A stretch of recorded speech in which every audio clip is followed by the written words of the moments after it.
አንድ አምላክ በሚሆን በአብ በወልድ በመንፈስ ቅዱስ ስም መስከረም 26 በዚች ቀን እግዚአብሔር የመላእክት አለቃ ገብርኤል ወደ በራክዩ ልጅ ዘካርያስ ልኮ መጥምቁ ዮሐንስ ከእርሱ ስለመወለዱ አበሰረው። ስለ ስሙ የተመሰገነ እግዚአብሔር ልጅን ይሰጠው ዘንድ አስቀድሞ ሁልጊዜ ይህም በመጸለይ ወደ እግዚአብሔር ይማልድ ነበር። ልጅ ያልወለደውንም እግዚአብሔር ብዙ ተባዙ ምድርን ሙሏት ያለውን በረከት ያጣ ነው በማለት እስራኤል ይነጋገሩ ነበርና ልመናውንም ሰማ። በቤተ መቅደሱም ቆሞ ዕጣን ሲያሳርግ መልአኩን ላከለት።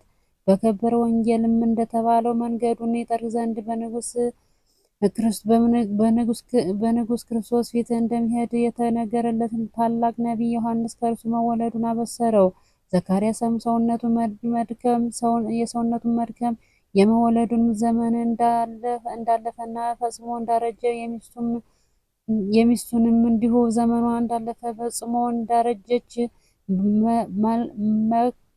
መካንም እንደሆነች ያውቃልና። ስለዚህ ይህ ነገር እንዴት ይሆናል?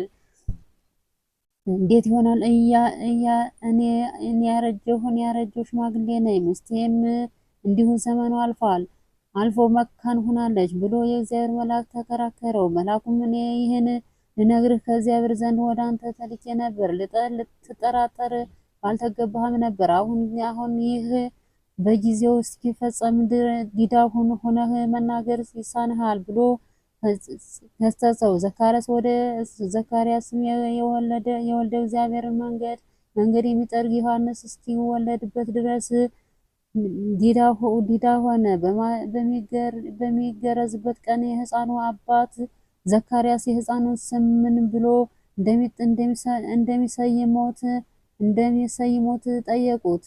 እርሱም ብራና ለምኖ ስሙ ዮሐንስ ነው ብሎ ጻፈ። በዚህም ጊዜ አንደበቱ ተከፍቶ እግዚአብሔርን አመሰገነ። ስለ ልጁም ዮሐንስ እርሱ የልዑል ነቢይ እንደሚባል መንገዱን የሚጠርግ ዘንድ በእግዚአብሔር ፊት እንደሚሄድ ትንቢት ተናገረ። ለእግዚአብሔር ምስጋና ይሁን። እኛንም በዘካርያስ በኤልሳቤጥ እና በልጃቸው በዮሐንስ ጸሎት ይማር፣ በረከታቸው ከኛ ጋር ትኑር ለዘላለሙ አሜን። በዚች ቀን የሰማዕቱ ቅዱስ ዮሐንስ ልጅ የቅዱስ አቦሌ የሥጋው ፍልሰት ሆነ። ዳግመኛም የ10,000 ሰማዕታት የቅዱሳን አጋንንት የበርበራ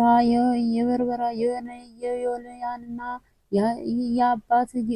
የአባት ጎርጎርዮስም መታሰቢያቸው ነው። በረከታቸው ከኛ ጋር ለዘላለሙ ትኑር አሜን። ጌታ ሆይ ከብልጽግናቸው ብዛት የተነሳ ብዙ መባ ካስገቡት ይልቅ የድሃይቱና አነስተኛ መባ እንደተቀበልህ ለሁል ጊዜ የሚያገለግሉ አእላፍ መላእክትን ያሳሰብኩ በችግሬ ጊዜ ማገሩን ምስጋና ተቀበል። እናንተም ቅዱሳን ነቢያት፣ የወንጌል ሰባኪያን ሐዋርያት፣ ሰማዕታትና ጻድቃን፣ ትጉሃን መላእክት፣ ፍጹማን ደናግል እንዲሁም ደጋጎች መነኮሳት ሆይ ልጅ አዋቂ ሳትለይ የምንሰበስባትን የጉባኤ ቦታ ባርኩ። ይህንን መጽሐፍ ወረቀት አዘጋጅቶ ብራና ዳምጦ የጻፈውን ያጻፈውን ከግዕዝ ወደ አማርኛ የተረጎመውን ቃለ ንባቡን በእርጋታ መንፈስና በተመስጦ ሕሊና ያዳመጠ በደለኛን ሁሉ የምታስምሪ የጌታ እናቱ ማርያም ጸሎት የጌታ እናቱ በማርያም ጸሎት ኢየሱስ ክርስቶስ በአንድነት ይማረን። ኢየሱስ ክርስቶስ በአንድነት ይማረን። ኢየሱስ ክርስቶስ በአንድነት ይማረን ለዘላለሙ አሜን።